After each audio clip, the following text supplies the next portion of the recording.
আজ কিন্তু আমি চলে গিয়েছিলাম কল্যাণী গয়েশপুরের ঝুলন উৎসবে। দেখো কি সুন্দর, প্রথমেই মা কালীর একটা বিগ্রহ, তারপরে এই যে সবাই যে একজনকেই পুজো করে বিভিন্ন রূপে, সেটার একটা যে সন্দেশ দিয়েছে, খুবই সুন্দর লাগছে।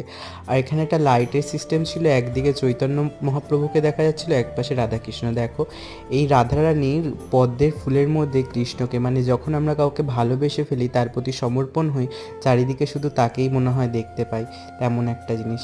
এই যে ভবের ভবানী, সবার উপরে যিনি, বিশ্বকর্মার একটা সুন্দর বিগ্রহ দেখলাম। আর এই দেখো রাধাকৃষ্ণের এই মনোমুগ্ধকর বিগ্রহটা দেখে সবার মন ভরতে বাধ্য। আগে যখন স্কুলে পড়তাম, স্কুলে ছুটির পরই প্রায়ই চলে আসতাম এই গয়েশপুরের ঝুলনে। তখন লাইটিং থাকতো না, কিন্তু এত সুন্দর লাগতো শান্ত পরিবেশে। আর এই যে এই অষ্টসখীগুলো দেখতে পাচ্ছ না, এরা কিন্তু নাচ করে, কিন্তু কেন জানি না বন্ধ আছে। কারেন্টের সাহায্যে হয় এটা অবশ্য, কিন্তু জানি না কেন বন্ধ আছে, হয়তো কোনো ইলেকট্রিক ইস্যুর জন্য। যাই হোক, দেখো এই রাধাকৃষ্ণের বিগ্রহটা কি সুন্দর, দুজন দুজনকে দিকে তাকিয়ে রয়েছে। অপূর্ব এক দৃশ্য, যেন মন ভরে যায়। আর এই ছোট্ট পুচকু গোপালটাকে আমার এতটা পছন্দ হয়েছিল, মনে হচ্ছিল বাড়ি নিয়ে চলে আসি, কিন্তু কি করা যাবে, এটা তো একটা শোয়ের অংশ না। খুব সুন্দর লাগছিল। আর এই দেখো রাম ভক্ত হনুমান আর জয় শ্রীরামের একটা মূর্তি, আর বাচ্চারা নাচ করছিল, সেটাও দেখে নিলাম।